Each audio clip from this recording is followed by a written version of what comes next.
In this video, I'll show you how to use cloud saves on Nintendo Switch 2. Step 1. Subscribe to Nintendo Switch Online. Cloud saves require an active Nintendo Switch Online subscription. You can subscribe via the eShop if you haven't already. Step 2. Enable cloud save backup.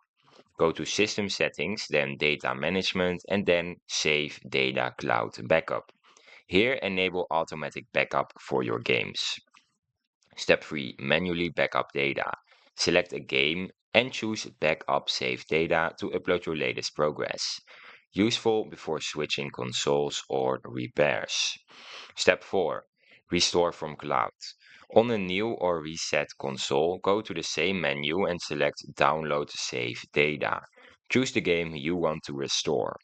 Step 5. Verify your cloud sync.